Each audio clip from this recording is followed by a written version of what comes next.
Howdy folks, welcome to another episode of the Scannell Agenda. This is show number 72 entitled Pay the Bill, $40 trillion. Today's date is Friday, January 5th, 2018. Well, I get worked up, don't I? Pay the bill, $40 trillion. Oh boy. Uh-oh. Just keep coming to the program. You'll be okay. Well, there's a lot of money wasted in government. Yes or no? A lot of money wasted in government. Well, we want prosperity, not wasted money in government. Isn't that the point? The point is when people ally themselves together for the purposes of milking the government, then what we have here is a parasitic situation, and that has been going on. It's been getting worse and worse and worse. And as you know, I call that the oligarchy, or the Nantucket oligarchy. And the last show was obedient oligarchy, police state, or oligarchy, obedient police state, in other words, OOPS. Now, however you slice it, are you obedient in the oligarchy? Are you an obedient member of the oligarchy, or are you obedient to the oligarchy? I don't know. I guess we'd have to call in the English professor on that one. So, stealing the democracy in this way, that's a no-no. So I'm going to give a ticket to the oligarchy. Steve Scannell gives a ticket to the oligarchy, and I'm charging them $40 trillion for a violation of good old American democracy. Well, there may be nothing illegal about ruining this country, but I, for one, am going to try to get after it, okay? And I'm still alive, so the DNA test maybe has kept me alive. I've been squawking about that for years, and maybe the powers that be, like the Cape Cod Times and the Republicans here on the Cape, and maybe people like the Democrats and the pawn killers who are into this oligarchy thing, maybe they saved my life. I don't know. I do think my brother Paul was murdered over it. I do believe that. He had a week of crisis as a result of something I was putting on the table, I believe. I think he was told, you have to line up, we're going to take Steve out. And maybe he said, no, I'm sick of lining up against my own brother. You know, Dave wasn't in the picture. Dave had bowed out. He couldn't deal with it. But Paul kind of took over the family, and I think he was murdered, possibly Eileen. I don't think David, but possibly, to cover up. A lot of times a cover-up is worse than the original crime, but it's hard to think what could be worse than getting caught for DNA switch, as I've said before, because if they get caught for the DNA switch, then they'd come out of all the perpetrators would come out of the woodwork with, you know, here we go, Scannell versus the state of Massachusetts, you know, in this civil rights case where the state got caught, officially caught, I mean. I know they're caught now, but then it's not official. There's a lot of people that know. And they're quite embarrassed, and they're quite willing to stick up for evil. But the consequences of getting caught for DNA switch, evidence switch, paternity, are huge. It would really rock the boat. It would discredit law enforcement, but I think that would be a good idea here in Massachusetts. If law enforcement is going to do the bidding of the oligarchy, that means the rich, the Republicans, the Democrats, the government workers, you're all lumped in together now. I'm lumping you all in, you know, as one little pile of influence. You know, that's normal to some extent, but if it gets worse and worse and worse, the results are chaos, utter chaos. And that's what's happened with us here in this country. Now, the 2008 crash, that was orchestrated. And it's funny how it all erupted when the change of watch between W and Obama. They were handing, as the baton was being handed from one to the other, then this thing was sprung. And that's quite a bit of money, you know, that 2008 crash. And I would call it a financial coup, as others in Congress have called it a financial coup. It's a real hit. Now, after that, Obama signed off on millions and billions of dollars to clean this mess up. And that's the oligarchy. Now, the FBI is front and center in this thing. So I want to prove this, that the FBI is, and I hope Donald Trump is listening. Donald Trump, go after these people that switched the DNA here in Massachusetts. Massachusetts basically has no opposition party. It's unfortunate, but I guess people do pretty well going along to get along. Now, I was raised on Cape Cod, so I don't believe in that kind of thing. And I was raised, my father raised me, many people raised me, the nuns, my father, the neighborhood. And people used to talk to me, and that's who raised me, good people on Cape Cod. And I'll go along with these shenanigans. No way. No way, I can't. I couldn't do that. So the FBI got into it when I turned in a couple of murderers, or a few murderers, that were tied to this pawn case. And it was a possible case, murder case of Jimmy John Capricorn, a Yarmouth guy, who was found by the Yarmouth police, hung by his neck. And I've been complaining about this, but no, I'm mentally ill. I have 8 mental illnesses, so no, that couldn't have happened. You see, this is where it's at with this oligarchy here in Massachusetts. As long as they ostracize me, and they can't push me out into the right or left fringe because I'm kind of a middle-of-the-road guy, but as long as they ostracize me as a mentally ill character, then they can win. And as long as the Republican Party agrees to that, of course the Democrats are going to agree to that, the pawn killers. You know, they have to be allowed to do their crazy little things that they like to do. The Democrats are kind of crazy, I think. That's what I always said. To do that to the salt ponds, that just defines you as crazy. And legally speaking, these ponds had to be open on Nantucket. Oh my God, so, I mean, this issue was going on for years. And then I didn't get roped in, but I was convinced by old man Charlie Sales. He showed me a little clipping, which I want to get put up on TV here. I want to get this little Stojack and Cabral Inquirer and Mirror clipping. I've been asking for it. I think I need to ask at the right place, though, and that would be the probably the Nantucket Historical Society. I also need the Don Gall document. That would be 1693. You see, in 1717, Massachusetts came out and tried to overturn the deal they did in 1693. And then Nantucket, being what Nantucket is, strong and independent, they just stuck to their guns. And they did with me, too, on fight number 7. I represent fight number 7. At the town meeting, Nantucket stuck to its guns and supported the Stojack and Cabral ruling by Judge Carolyn Levine. And Judge Poland had taken the case, and he won the case. Massachusetts tried to run away, but they wouldn't let him run away. And, you know, they tried to just forget about it, you know, but no, the hearing went on. This is 1954, so it's not like ancient history. And Nantucket won. And then in 1957, as I mentioned earlier, there was an act of the Congress here in Massachusetts, the lower house. But still, you know, Nantucket was hanging in there. These were considered proprietorship rights that Nantucket has always had. They were called native rights.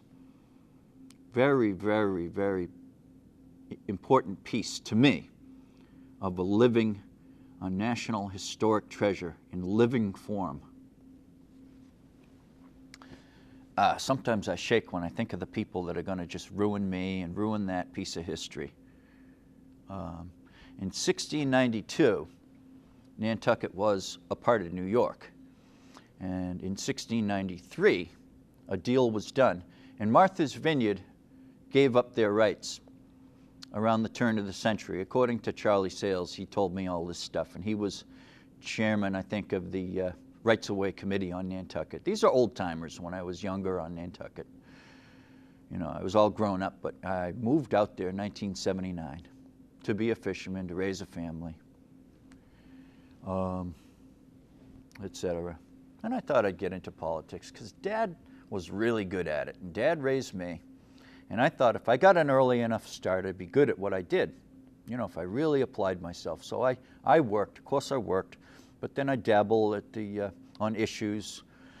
You know, I was the secretary of the Fishermen's Association on Nantucket, and I got into it. I worked hard as a volunteer and fire department, volunteer fire department, you know, on Nantucket. So, and, you know, working for the church, St. Mary's. Oh, I was a good citizen, I think. And that's the way things should be, you know, especially if your dad and your mom are both great public servants and they're World War II people and you were raised right and you've got a lot on the ball. And I did have a lot on the ball, except I smoked grass and I got into a bad car crash. Other than that, I had a lot on the ball, except for my bad brain, smoking grass. I know, that's terrible. You know, killing somebody is nothing to laugh about, but I did that. And that was October 26, 1975. I was responsible for that killing, vehicular homicide. So that kind of changed the course of my life. I was going to work for God and work for good and get into politics, and that was going to be my vehicle. When I was a little boy, I said, well, I'm going to run for Pope. Believe it or not, because I had already convinced myself that I was running for president. When Kennedy got shot and my parents were crying, I was crying like a baby. I was 6 years old, and I vowed that I would run for president. I know that sounds like the silliest thing, but running for Pope is not a stretch if you're already running for president at 6 years old. So, to make a long story short, my whole family was very political, okay? Very political from a young age, And I would go to the town meetings. And I had a shot at winning this case for the ponds. And I still have a shot at that because of a violation of the native rights and violation of democracy, which my detractors would say, oh, it wasn't a case. In 1954, there was no case. It really was not a case. And I said, well, there it is. It was a case. And they said, oh, that means nothing. So I disagreed. I said, yeah, it does mean something. And then Nantucket Town Meeting agreed that it did mean something and that was our history. So I had a shot at winning that. And instead, I didn't get a shot going to court. I got pretty well slammed. But on the other hand, I did some of my best work on the market quota system while I was in jail here over on the Hill, the Barnstable County House of Correction. I got 60 days for doing the right thing. And then they came in with this RICO thing and held me without bail. And then I didn't even know they had scheduled a trial. See, these people are just the worst, these oligarchy people. So they null-prossed the case. At that point, you know, I didn't even know I was going to be put on trial. And I had a list of people for witnesses, and they just squashed that. I think, and I said this in the Yankee Magazine article too. I said this during an interview with Dodson, the guy that wrote the article. I said, I think because my dad was so good at what he did, they were much more afraid of me. And I think that's true. Dad was very good. Robert V. Scannell of Harwich. Boy, if anyone deserves his picture up there, Dad was very self-effacing. But I think he was kind of like a go-to guy. If you wanted something done, you called Bob Scannell. to get it done in town. You know, he'd be on a committee, chairman of the committee. I don't think he was on a committee that he really wasn't the chairman of, and he'd get things done. Most notable, I think, was that he was chairman of the planning board when Harwich was zoned, and he had a huge fight, but he fought the good fight. And, you know, fight the good fight of faith. Well, Dad wasn't a big holy roller, but he took us to church every Sunday, and we had the priests over all the time on Sundays. So I couldn't have had a better upbringing. I was saying this the other day. I'm the perfect guy to be in politics. I was raised right. I have my morals, and the nuns raised me. And you don't want these icky oligarchy people running the show. You really don't.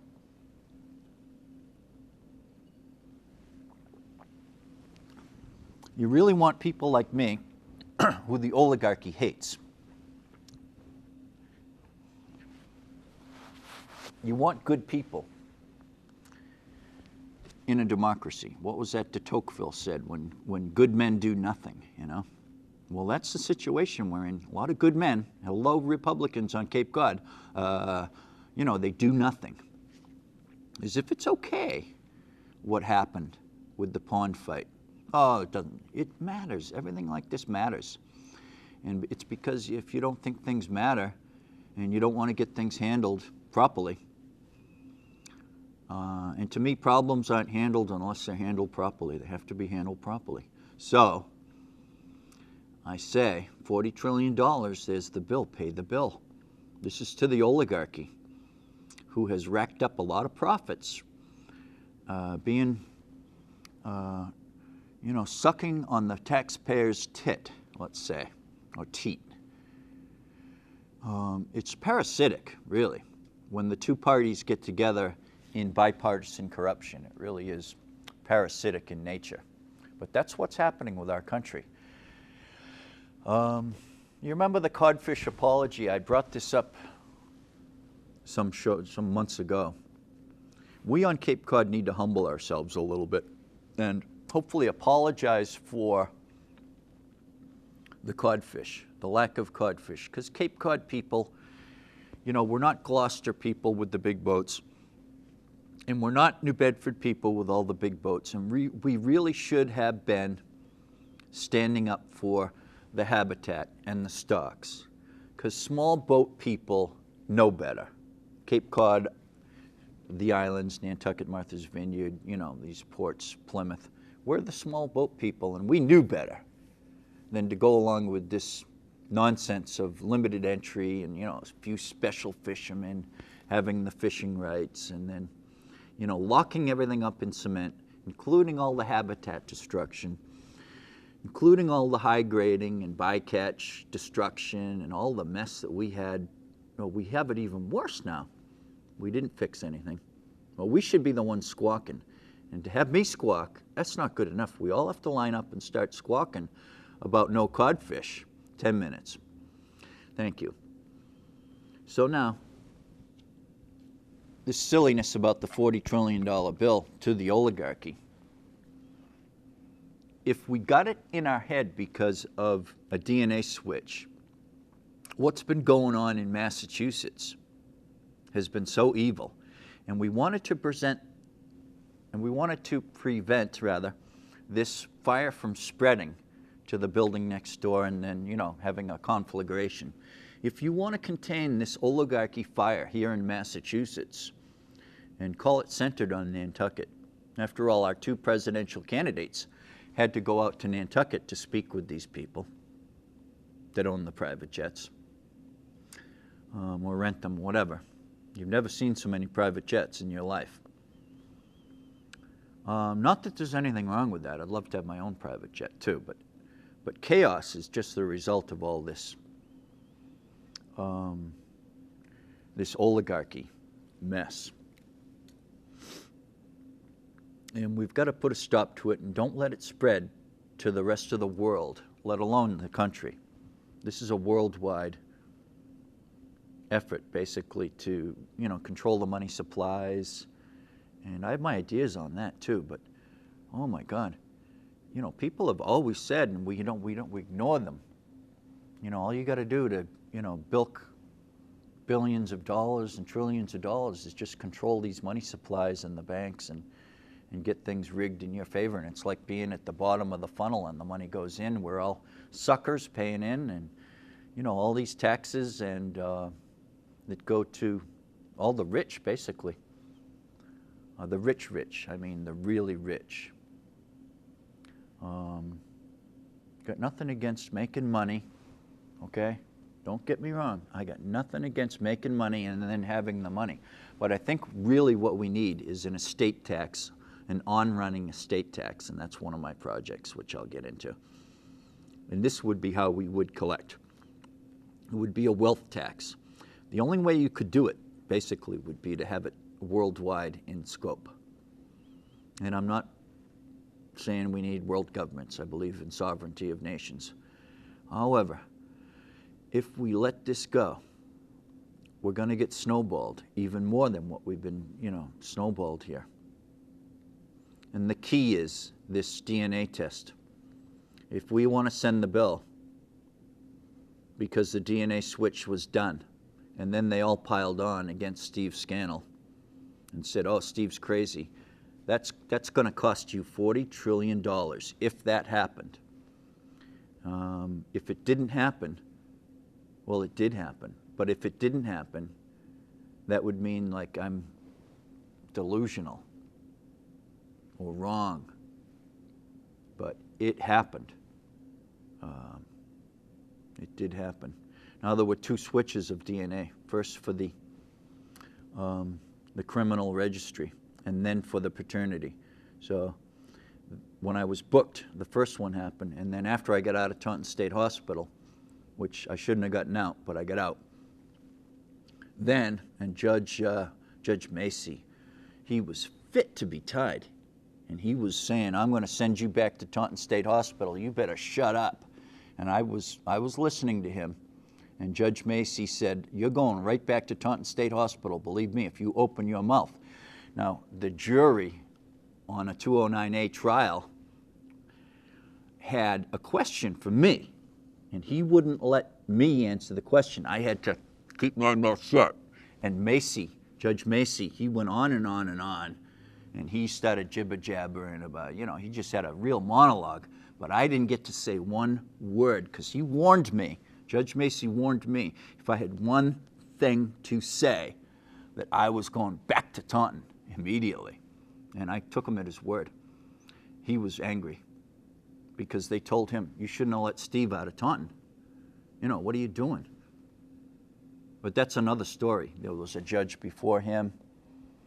He was kind of the hanging judge, and then Judge Macy came onto the scene.